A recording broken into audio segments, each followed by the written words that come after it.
वन्दे वन्दारुमन्दारं बृन्दावनविनोदिनं बृन्दावनकलानाथं पुरुषोत्तममद्भुतं नारायणं नमस्कृत्य नरं चैव नरोत्तमं देवीं सरस्वतीं व्यासं ततो जयमुदीरयेत्। भगवान श्री गणेशलाई नमस्कार गर्दै उनी गोपीहरूका प्यारा कल्पवृक्षका समान सबै भक्तहरूको मनोरथलाई अर्थात् चिताएको कुराहरूलाई पूरा गरिदिने वृन्दावनका शोभाका अधिपति, आफ्ना अलौकिक कार्यहरूद्वारा समस्त जनलाई चकित पारिदिनेवाला वृन्दावन बिहारी अनि भगवान पुरुषोत्तमको श्री चरणमा कोटि कोटि नमन अर्पण गर्दछु। सत्यमार्ग युट्युब च्यानलको माध्यमबाट पुरुषोत्तम मास महात्म्य कथा श्रवण गर्नका निमित्त उपस्थित हुनुहुने हजुरहरू सम्पूर्ण दर्शक महानुभावहरूलाई पनि हार्दिक सुस्वागतम गर्न चाहन्छु। दर्शक महानुभावहरू, आजबाट पुरुषोत्तम मास सुरु भइसकेको छ भने हामीले पनि हाम्रो जीवनमा एक वर्षमा केही गर्न नसके तापनि यो एक महिनाभित्र 20 मिनटको समय निकालेर दिव्य भगवानका गुणानुवाद चर्चाहरूलाई श्रवण गर्न पक्कै पनि सक्छौँ। आजबाट प्रत्येक दिन सत्यमार्ग युट्युब च्यानलमा हजुरहरूले बिहान 6 बजेदेखि पुरुषोत्तम मास महात्म्यको कथालाई श्रवण गर्न सक्नुहुनेछ। जीवनका कति समय त्यतिकै खेर गए हाम्रा, कति समय हामीले सामाजिक सञ्जालमा अनि फिल्म हेर्न, बाहिर घुम्न, रमाइलो गर्न बिताएका छौँ भने अब एक महिनासम्म हामीले 20 मिनटको समय चाहिँ भगवानको चरणमा लगाउनुपर्छ। यदि त्यो समय सम्झिनुस् 20 मिनटको समय हामीले निकालेर भगवानको चरणमा लगाउन सक्यौँ भने जीवनमा 20 वर्षको फल हामीले प्राप्त गर्न सक्छौँ। 12 वर्षमा जुन पूजा पाठ तपस्या गर्दाखेरि हामीले फल प्राप्त गर्थ्यौँ त्यसलाई 12 महिनामा सारियो, यानि कि एक वर्षमा। त्यो एक वर्षको फल पनि हामीले एक महिना यानि कि यो पुरुषोत्तम मास महात्म्यभित्रै प्राप्त गर्न सक्छौँ। तर मनमा श्रद्धा चाहिँ हुनुपर्छ है। यदि मनमा श्रद्धा भएन भने कुनै पनि काम गरे पनि केही फल मिल्दैन। यदि श्रद्धा छ हाम्रो मनमा भने हामीले एउटा सानो चिजलाई पूजा गर्दा पनि भक्तिभाव जागृत हुन्छ। मानिलिउँ न, बाटामा कतै एउटा ढुङ्गा भेटेका छौँ हामीले, त्यो ढुङ्गामा यसो हेऱ्यौँ, एउटा भगवानको श्री विग्रह बनेको छ। कृष्णको भयो, हनुमानको भयो, गणेशको भयो, विष्णुको भयो, शिवको भयो, कसैको पनि विग्रह बनेको छ भने त्यसलाई हामीले लगेर देवता कोठामा राख्छौँ, यानि कि हाम्रो पूजा गर्ने कोठामा राख्छौँ। त्यहाँ पुगेपछि त्यो बाटाको ढुङ्गो के भयो? भगवान भयो, यानि कि देवता भयो। तर त्यही ढुङ्गालाई पूजा गर्ने, त्यो देवता मानेर पूजा गर्ने यो हाम्रो कोमल मन दर्शक महानुभावहरू कहिले मन बन्न सकेन, यो ढुङ्गाको ढुङ्गा नै रह्यो। त्यसैले यो मनलाई हामीले ढुङ्गा होइन कोमल बनाउनुपर्छ, एउटा सुन्दर स्वच्छ बनाउनुपर्छ, अनि मात्रै जीवन सार्थक बन्छ। परोपकार गर्नु, जीवनमा सत्सङ्ग श्रवण गर्नु, सन्त महापुरुषहरूको दर्शन गर्नु, सद्गुरुको सेवा गर्नु, मातापिताको सेवा गर्नु, अतिथिहरूको सेवा गर्नु, यो मानव जीवनको ठुलो धर्म हो। यही धर्म अन्तर्गत नै पर्छ हाम्रो यो सत्सङ्ग, यानि कि कथा श्रवण गर्ने। पूजा पाठ गर्न नसके तापनि अहिले समय पनि त्यस्तै छ दर्शक महानुभावहरू। बाहिर गएर हामीले कथा श्रवण गर्न सक्दैनौँ, पूजा पाठ गर्न सक्दैनौँ, डर त्रास चारैतिर फैलिएको छ। त्यसैले घरमा, प्रत्येक घरमा अहिलेको समयमा इन्टरनेटको व्यवस्था छ र टाइम पनि फिक्स छ। अब हामीले कथा श्रवण गर्ने बिहान 6 बजे भनेपछि हामीलाई धेरै चिन्ता हुँदैन, किनकि यो मनमा लाग्छ नि पुरुषोत्तम मासमा केही गर्न हुँदैन। पुरुषोत्तम मास भनेको के हो, कुन भगवान हो, किन भगवानले यसलाई पुरुषोत्तम नाम दिनुभयो, आदि इत्यादि सम्पूर्ण प्रसङ्गहरू हामी यही 30 दिनभित्र श्रवण गर्नेछौँ। अब हुन्छ हुँदैन, यो गर्नु त्यो नगर्नु, यसो गर्नु त्यसो गर्नु हामीले भन्छौँ नि, त्यसमा पनि वास्तविकता के हो त? वास्तविक पुरुषोत्तम महिना भनेको के हो? किन पूजा गरिन्छ यो महिनामा? पुरुषोत्तम कुन भगवानलाई भनिन्छ? भगवानले पुरुषोत्तम नाम किन दिनुभयो? आदि इत्यादि चर्चाहरू हामी यही 30 दिनभित्र गर्नेछौँ। अनि हामीलाई आफै थाहा हुन्छ पुरुषोत्तम मासमा हामीले पूजा गर्न हुन्छ हुँदैन, कथा श्रवण गर्न हुन्छ हुँदैन, के गर्न हुन्छ के गर्न हुँदैन, हामीले यो सबै कुरा जान्नेछौँ। तर श्रद्धाले विश्वासपूर्वक मनले हामीले अवश्य पनि श्रवण गर्नुपर्छ। हो, भिडियो मार्फत अडियो मार्फत मैले हजुरलाई कथा श्रवण गराएको छु, किनकि समय परिस्थितिलाई हेरेर हामीले पनि त्यो अनुसारले गरेका छौँ। थोरै समयमा भगवानको दिव्य चर्चा परिचर्चाहरू यदि हामीले घर बसी बसी सुन्न सक्छौँ भने त्योभन्दा ठुलो धर्म के हुन्छ हैन। मैले जानेको कुरा केही हजुरलाई बताउँछु। अब हजुरको मनमा पनि केही कुरा लागेको हुन्छ, कति खटपट भएको हुन्छ, अनेक प्रकारका जिज्ञासाहरू हुन्छन्, त्यो पनि हजुरहरूले कमेन्ट बक्समा लेख्न सक्नुहुनेछ, कमेन्ट गर्न सक्नुहुनेछ। मैले पनि समय मिलाएर हजुरले गर्नुभएको कमेन्टको आधारमा त्यो रिप्लाई दिने कोसिस गर्नेछु र हजुरको माया ममता साथ यसरी नै पाइरहे भने अवश्य पनि आगामी दिनमा पनि यस्तै दिव्य कथा प्रसङ्ग जीवनमा लाग्ने काम के छन्, जीवन उपयोगी सूत्रहरू र हामीले वास्तु सम्बन्धी, ज्योतिष सम्बन्धी आदि इत्यादि कथा प्रसङ्ग चर्चा परिचर्चाहरू पनि हामी यही सत्यमार्ग युट्युब च्यानलमा गर्नेछौँ। तसर्थ दर्शक महानुभावहरू र हजुरलाई एउटा अनुरोध गर्न चाहन्छु, यदि सत्यमार्ग युट्युब च्यानललाई सब्सक्राइब गर्नुभएको छैन भने सब्सक्राइब गर्नुहोस् आजै, अनि निःशुल्क जानकारी लिन सक्नुहुनेछ। हजुरहरूले सब्सक्राइब गरेर छेउमा रहेको घन्टीको बटन जुन छ त्यसलाई पनि थिच्नुहोस्, अनि माथि अल नोटिफिकेसन आउँछ त्यसलाई क्लिक गर्नुभयो भने जतिखेर म भिडियो अपलोड गर्नेछु हजुरले नोटिफिकेसनमा सुरुमै प्राप्त गर्नुहुनेछ। अनि के सम्बन्धी छ, आफूलाई चाहिने छ छैन, त्यो विचार गरेर सोचेर हेर्न सक्नुहुन्छ। किनकि कसैलाई पनि जबरजस्ती छैन, हजुरले हेर्दिनै पर्छ भन्ने छैन, सुन्दिनै पर्छ भन्ने छैन। हामीले त जानेको कुराहरू राखेका मात्रै छौँ। अब मन, श्रद्धा, भक्ति, भाव, विश्वास यी सबै मनमा जब जागृत हुन्छ अटोमेटिक कथामा मन जान्छ।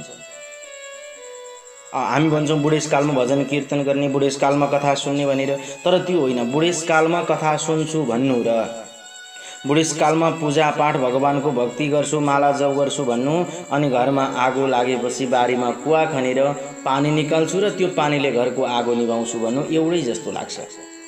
आग लागि घरमा भएपछि कुवा खन्दा हुने छैन केही। र त्यसैले जीवन छँदै, उमेर छँदै, बलवर्ग छँदै, हातमा धन दौलत छँदै हामीले दिव्य भगवानको चर्चाहरू श्रवण गर्नुपर्छ, अनि परोपकार गर्नुपर्छ। दीन दुखीहरूको, अनाथहरूको, वृद्धहरूको सेवा गर्नुपर्छ। जो भोकाएका छन् तिनीहरूलाई भोजन दिनुपर्छ। जो प्यासाएका छन्, प्यासले तडपिरहेका छन् उनीहरूलाई पानी दिनुपर्छ। जो डराइरहेका छन् उनीहरूलाई निडर बनाउनुपर्छ। जो घर नभएर बास बस्ने ठाउँ नपाएर तडपिरहेका छन् भने तिनीहरूलाई एक रातको लागि बास बस्न दिनुपर्छ। यो सबै के हो त भन्दा हामी गृहस्थीको धर्म हो। दर्शक महानुभावहरू, गृहस्थीले यी कर्म गर्न सक्छौँ। केही पनि छैन भने तृणानी भूमि रुदकम चतुर्थी वाक्च सुकृता भनेको छ। बस्ने ठाउँ पनि छैन हामीसँग, दिने खान दिने चिज पनि छैन, पानी पनि छैन भने मिठो वचन बोल्दा मात्रै पनि त्यो जीवन धन्य हुन्छ अरे। आफूलाई पनि आनन्द लागोस् आफूले बोल्दा, र अरू सुन्ने मान्छेले पनि आनन्द मानुन् अरे हामीले बोलेको सुनेर। र बोलीमा मिठास, व्यवहारमा सुन्दरता, स्वरूप पनि त्यस्तै सुन्दर। र मन फेरि स्वरूप भन्नाले बाहिर सम्झिन्छौँ हामी, त्यो होइन, भित्री स्वरूप जुन छ नि त्यो मन, त्यो सुन्दर हुनपर्छ, अनि मात्रै जीवन स्वच्छ बन्छ। र आजबाट हामी प्रत्येक दिन, मैले अघि पनि भने, अब 30 गतेसम्म दिव्य पुरुषोत्तम महात्म्यको व्रत कथालाई श्रवण गर्नेछौँ। र हजुरहरू पनि जोडिनु भएको छ, यसरी नै जोडिँदै जानुहोस्। र आफ्ना आफन्तलाई पनि हजुरले बताउन सक्नुहुन्छ कि यसरी पुरुषोत्तम मास महात्म्य कथा बिहान 6 बजेबाट सत्यमार्ग युट्युब च्यानलमा आउँछ, हजुरले पनि सुन्न सक्नुहुनेछ भनेर हजुरले बताउन सक्नुहुन्छ। दर्शक महानुभावहरू, आज पहिलो दिन हो, त्यही भएर हजुरलाई अलिकति जानकारी गराए यस विषयमा। भोलिदेखि म केही भूमिका नबाँधिकन सिधै कथामा प्रवेश गराउनेछु। आज त अलिकति जानकारी गराउनै पर्छ, किनकि हजुरलाई थाहा नहुन सक्छ र आज एक दिन मात्रै हो कि सधैँभरि हो कि, यो कुरा पनि त जानकारी गराउनुपर्छ नि। त्यसैले मैले हजुरहरूलाई आज पहिलो दिन थोरै कुरा गरेर जानकारी गराएको छु। अब भोलिदेखि केही भूमिका नबाँधिकन सिधै कथामा प्रवेश गर्नेछौँ। दिव्य भगवानका कथारूपी सागरमा डुबुल्की लगाउँदै यो मनलाई उनी भगवानको चरणमा अर्पण गर्नेछौँ। अरू त केही छैन जीवनमा। आखिर मरेर लिएर केही जानु त छैन। कमसेकम यो मनले मर्ने बेलामा भगवानको नाम जप्यो भने पनि जीवन धन्य बन्छ। जस्तै एउटा सानो उदाहरण दिन्छु म। एकजना हजुरबुवा बिरामी भएर ओछ्यानमा सुतिराख्नु भएको रहेछ। आफन्त छोरा नाति पनाति सबै वरिपरि घेरिएर रोइरहेका छन्, कराइरहेका छन्। बाबालाई के भयो, हजुरबुवालाई के भयो, बुबा उठ्नु भनेर बिरामी भएर लड्नु भएको छ। तर बुबाको जिब्रामा कहिल्यै पनि भगवानको नाम आएन दर्शक महानुभावहरू। उठाएर छोरा नाति पनातिले भगवानको नाम जपाउन खोज्छन्, उल्टै हप्काउनुहुन्थ्यो, उल्टै गाली गर्नुहुन्थ्यो। भएन, बेहोस भएर लड्नुभयो। डाक्टरलाई सोधे, डाक्टरले भन्नुभयो एउटा सुई लगाइदिन्छु, 2-4 शब्द बोल्न सक्नुहुन्छ। छोराहरूले भने ठिकै छ, 2-4 शब्दमा कमसेकम शिव विष्णु कृष्ण राम हरे केही नाम त भगवानको आउँछ बाबाको मुखमा भनेर छोराहरूले सुई लगाए। सुई लगाएपछि बाबा जुरुक्क उठ्नुभयो, छोरालाई बाकु भन्दै झाप्पड लाउनुभयो, फेरि सुत्नुभयो। छोराहरू अचम्म माने, बाकु बाकु के भन्न खोज्नुभयो। अनि भरे बाबा जुरुक्क उठेर फेरि अर्को झाप्पड लगाउनु भयो। के भन्नुभएको भनेको, भरे बाबाले भन्नुभयो बाछाले कुचो खायो भनिदिनु भयो। भयो त मर्ने बेलामा पनि भगवानको नाम याद आएन, यानि कि सांसारिक चिजमा मात्रै यो मन घुमिरह्यो। त्यसैले मर्ने बेलामा भगवानको नाम याद आओस्। बुढेसकालमा भजन गर्छु भनेर नबसौँ। युवा अवस्थामा जो जस्तो उमेरमा छौँ हामी, त्यही उमेरबाट भगवानको भजन कीर्तन सुरु गरौँ। त्यो नै जीवनको लागि अति उपयोगी हुन्छ। दर्शक महानुभावहरू, आउनुहोस् अब दिव्य पुरुषोत्तम मास महात्म्यको कथा पहिलो अध्यायबाट हामी श्रवण गर्नेछौँ। श्रावितं नारदं पूर्वे नारायण तपस्विना पुरुषोत्तम मासस्य माहात्म्यं श्रावयामि वः। उहिले तपस्यामा स्थित नारद मुनिलाई स्वयं भगवान नारायणले जुन कथा श्रवण गराउनु भएको थियो, त्यही महात्म्यको दिव्य कथा आज म पनि हजुरलाई श्रवण गराउँछु। अघि कुनै समयमा नैमिषारण्य क्षेत्रमा विश्व शान्तिका लागि 1000 वर्षसम्म लाग्ने एउटा ठुलो यज्ञ सुरु गर्नुभयो। अनेक ऋषिमुनिहरू आएर उहाँहरू प्रत्येक दिन आफ्नो नित्य कर्म सकेर दिनको 5-5 घण्टा भगवानका शक्तिका बारेमा र विविध विषयमा चर्चा परिचर्चाहरू गर्नुहुन्थ्यो। दिनको 5 घण्टा। दर्शक महानुभावहरू, हामीलाई त 5 घण्टा चाहिएन, मात्रै 20 मिनट 25 मिनट धेरै भयो भने आधी घण्टाको समय भइपुग्छ भगवानको चर्चा परिचर्चा गर्न। बाहिरी केही कुरा चाहिएन। अनि त्यसरी त्यो इच्छाले एउटा यज्ञ गरौँ भनेर त्यहाँ धेरै ऋषिहरू भेला हुनुभयो। पैल, सुमन्तु, पिप्पलायन, कश्यप, जावली, भृगु, अंगिरा, सरभङ्ग पर्वत, ऊर्ध्वबाहु, ऊर्ध्वपाद, कालाग्निरुद्र, श्वेताम्बर, सरभङ्ग र अनेक ऋषिमुनिहरू आफ्ना आफ्ना शिष्य सहित त्यो ठाउँमा पुग्नुभयो जहाँ यज्ञ गर्नको लागि तयार हुनुभएको थियो। अनि संसारका प्राणीहरूको भलाइ गर्ने, सधैँ परोपकारमा मात्रै मन लगाउने, अरूको कल्याण गर्दाखेरि मन खुसी हुन्छ भनेर अरूको कल्याण गर्नका निमित्त सधैँ तम तयार रहने, स्रोत स्मार्त कर्म गरिरहने ऋषिहरू त्यहाँ पुग्नुभयो। अनि त्यही बेलामा तीर्थयात्रा गर्ने उद्देश्य लिएर सुतजी महाराज पनि आफ्नो कुटीबाट बाहिर निस्किनुभयो। अनि पृथ्वीमा घुम्दै घुम्दै नैमिषारण्यमा पुग्नुहुन्छ। त्यहाँ त अनेक प्रकारका ऋषिहरू भेला हुनुभएको छ। त्यो देखेर मनमा गद्गद भयो। जब सन्तलाई कुनै सन्तले देख्छ नि, अनि मन खुसी हुन्छ अरे। 4 मिले 64 खिले 20 रहे कर जोड़, हरिजन से हरिजन मिले बिहसे 7 करोड़। 4 मिले 64 खिले। एउटा सन्तको, एउटा भक्तको 2टा आँखा र 2टा भक्तको गर्दा 4 आँखा हुन्छन्। 4 मिले 64 खिले, 32 दुना 64 वटा दाँत। 20 रहे कर जोड़, 10 दुना 20 वटा औँला। हरिजन से हरिजन मिले, एउटा सन्तसँग यानि कि एउटा भक्तसँग अर्को भक्तको भेट भयो। बिहसे 7 करोड, एउटा व्यक्तिको शरीरमा 3.5 करोड रौँ हुन्छ अरे। 2 जनाको मिलाउँदा 7 करोड रौँ खुसी छ। त्यस्तो हुन्छ जब सन्तले सन्तलाई भेट हुन्छ। हामी जस्तै साथी साथीमा भेट हुँदाखेरि कति खुसी हुन्छौँ धेरै दिनपछि भेट हुँदा। हो त्यस्तै एउटा आनन्दको अनुभूति भयो। अनि त्यो संसार रूपी समुद्रबाट पारी पुर्याउने ती आफ्ना शिष्यसहित भएका मुनिहरूलाई नमस्कार गर्नका लागि सुतजी महाराज अत्यन्तै भित्र हृदयबाट रमाउँदै जहाँ मुनीश्वर हुनुहुन्थ्यो त्यहाँ पुग्नुभयो। हँसिलो अनुहार, सधैँभरि शान्त चित्त, कहिल्यै रिसाउन जान्नु भएन, सम्पूर्ण कुराहरू जान्नुभएको अनि सम्पूर्ण आनन्दहरूले पनि परिपूर्ण। रामको नाम मुखमा, तुलसीको माला गलामा, जटाको मुकुट शिरमा, समस्त आपत्तिहरूबाट अलग्गै अद्भुत चमत्कार देखाउने त्यो हरिको परम पवित्र मन्त्रलाई जपी जपी त्यो ठाउँमा पुग्नु। अनि व्यासको कृपारूपी शक्ति पात्रले सम्पन्न भएका व्यास जस्तै भौतिक वस्तुमा कुनै पनि आसक्ति छैन। हामीलाई त एउटा राम्रो गाडी देख्यो भने त्यहाँ आसक्ति लाग्छ, कुनै कार देख्यो भने त्यहाँ आसक्ति लाग्छ, घर देख्यो भने आसक्ति लाग्छ, हैन? सुन्दर सुन्दर कुनै पनि चीज देख्यो भने आसक्ति लाग्छ। तर सुतजी महाराजलाई कुनै चीजको आसक्ति छैन। त्यस्ता सुतजीलाई आइरहेको देखेर नैमिषारण्य क्षेत्रमा रहेका समस्त ऋषिहरू झराकझुरुक उठ्नुभयो अनि विनम्रपूर्वक प्रणाम गर्दै सोध्नुभयो, महाराज तपाईँ आज यो घनघोर जङ्गलमा यसरी घुम्दै फिर्दै कसरी आउनुभयो? आउनुहोस् प्रभु, तपाईँ गल्नु भएको छ होला, तपाईँ बस्नुहोस्, आराम गर्नुहोस्, अनि हामी भलाकुसारी गर्नेछौँ भनेर एउटा दिव्य आसनमा राख्नुभयो, दिव्य आसनमा बसाउनुभयो। तपस्याले वृद्ध भएका सबै मुनि समूहहरूलाई हेरेर उहाँहरूले भित्र हृदयबाट नमस्कार गर्नुभयो, सबैको चरण स्पर्श गर्नुभयो मनैले। त्यसपछि सुखपूर्वक बस्नुभएका ती सुतजी महाराजलाई देखेर पुण्य कथाहरू सुन्ने इच्छा भएका ती मुनिहरूले प्रश्न गरे, हे ऋषीश्वर, साँच्चै तपाईँ अत्यन्तै भाग्यशाली हुनुहुन्छ। व्यासका वचनले हृदयलाई हरण गर्ने कुरा, गुरुका कृपाले यतिखेर तपाईँ सबै कुरा जान्नुहुन्छ प्रभु। साँच्चै तपाईँ सुखी त हुनुहुन्छ नि।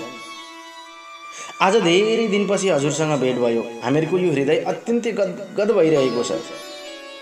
वनमा आज तपाईँलाई देख्दाखेरि तपाईँ प्रशंसाको पात्र हुनुहुन्छ प्रभु, तपाईँ पूज्य हुनुहुन्छ। यस संसारमा सुन्न योग्य हजारौं विषय छन्, ती मध्ये पनि कल्याण गर्ने केही सार जुन छन्, जो तपाईको मनमा निश्चय भएका छन्, जो संसार रूपी समुद्रमा डुबेकाहरूलाई पारी पुर्याउँछ। अज्ञान रूपी अन्धकारले अन्धा भएका ज्ञान रूपी आँखा दिनमा तपाईँ तत्पर हुनुहुन्छ प्रभु। भगवानको लीला रूपी रसले तपाईँ ओतप्रोत हुनुभएको छ।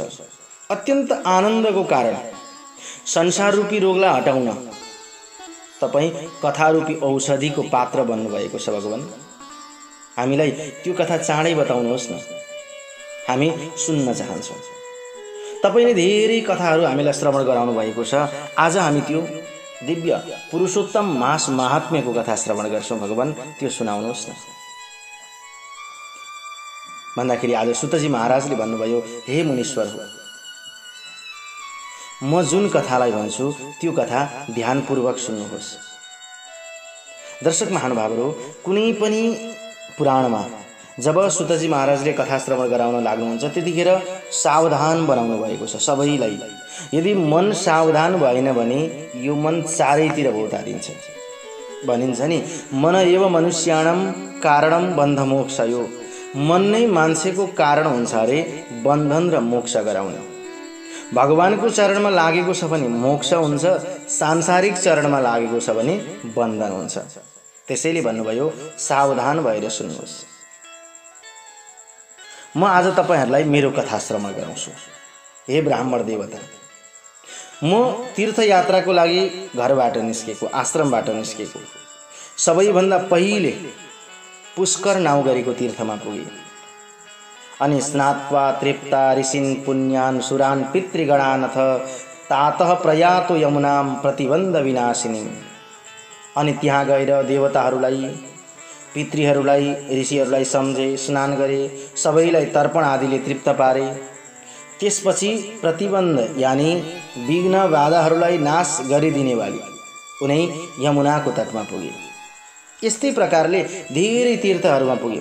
गङ्गामा गए, अनि काशी पुगे, गया गए, पितृहरूलाई श्राद्ध गरे, त्यसपछि त्रिवेणी सङ्गममा गए, कृष्णामा गए, त्यसपछि म सिधै गण्डकीमा गए। गण्डकीमा स्नान गरेर पुलह ऋषिको आश्रममा गए।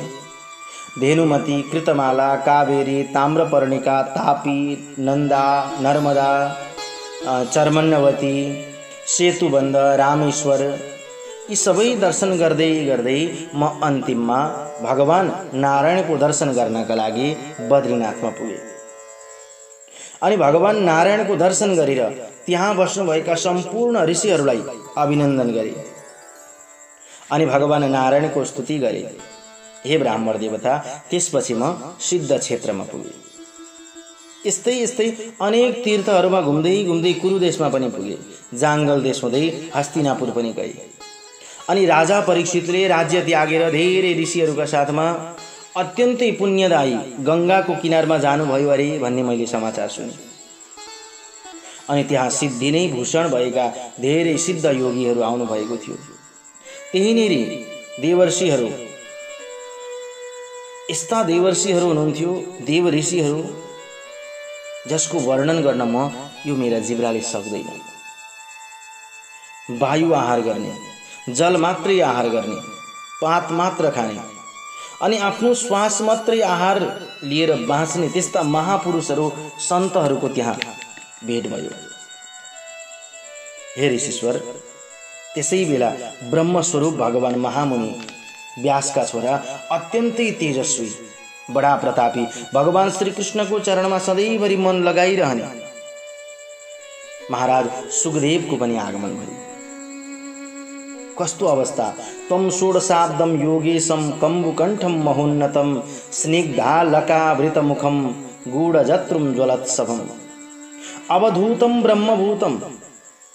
अवस्थालाई हेर्नुहोस्, त्यो 16 वर्षीय योगीराज अनि शङ्खको आकारको घाँटी भएका, निकै अग्ला अनि चिल्लो चेहरा भएका, हाड त कतै देखिँदैन थियो, त्यति सुन्दर, सबैलाई प्रकाश पार्ने अवधूत जस्ता ब्रह्मस्वरूप। तर मैले ती बालकको छेउमा एउटा आश्चर्य देखेँ।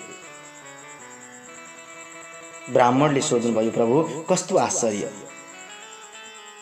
स्त्रियो मूढाश्च बालास्ते तम दृष्ट्वा दूरतस्थिता। टाढाबाट स्त्रीहरूले, बच्चाहरूले, केटाकेटीहरूले घेरिरहेका थिए, जिस्काइरहेका थिए। शरीरभरि सबै धुलै धुलो थियो, धुस्रे फुस्रे। त्यस्ता हुनुहुन्थ्यो महामुनि सुखदेव।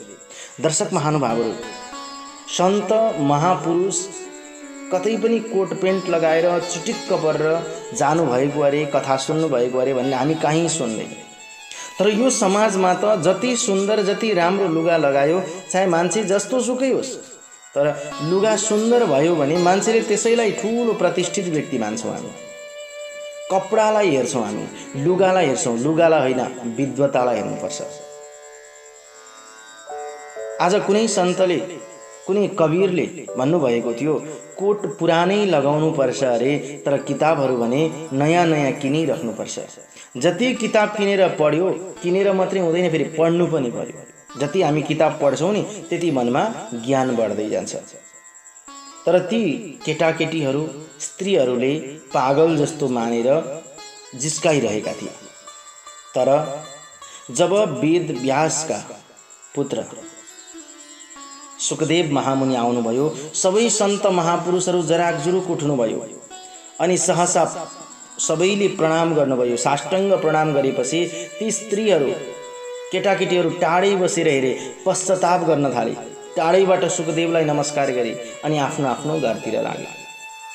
यता मुनिहरूले सुखदेवको लागि एउटा अग्लो आसन बसाउनु भयो अनि त्यो आसनमा बसाएर मुनिहरू कमलको केसरलाई जसरी कमलको फूलको पात्रले घेर्दछ नि, त्यस्तै प्रकारले सुखदेवलाई पनि सन्त महापुरुषले वरिपरिबाट घेरिएर राख्नुभयो। बीचमा त्यस आसनमा बस्नुभएका ती व्यासका छोरा, ज्ञानरूपी महासागरका चन्द्रमा जस्ता महामुनि भगवान सुखदेव त्यहाँ स्थित ब्राह्मणहरूद्वारा गरिएको पूजालाई स्वीकार गर्नुभयो। जसरी त्यो आकाशमा सम्पूर्ण ताराहरूले चन्द्रमालाई शोभा बनाउँछ नि, त्यस्तै प्रकारको शोभायमान भएर ती महापुरुष सुकदेव त्यहाँ बस्नुभयो र म पनि त्यो क्षेत्रमा पुगेँ। यसरी दर्शक महानुभावहरू, सुतजी महाराजले सुकदेवको आगमनसम्मको दिव्य कथालाई श्रवण गराउनुभयो।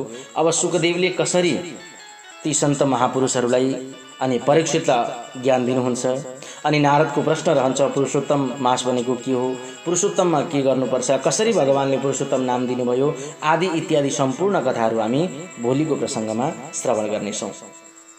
आजलाई भने हामी सुकदेव महाराजलाई आसनमा बसालेर स्वागत सत्कार मात्रै गर्यौँ, उहाँलाई हामीले आगमन गरायौँ, आसनमा बसाल्यौँ, त्यहाँसम्मको कथा हामीले आज श्रवण गर्यौँ। अब बाँकी प्रसङ्ग हामी भोलिको सत्रमा श्रवण गर्नेछौँ।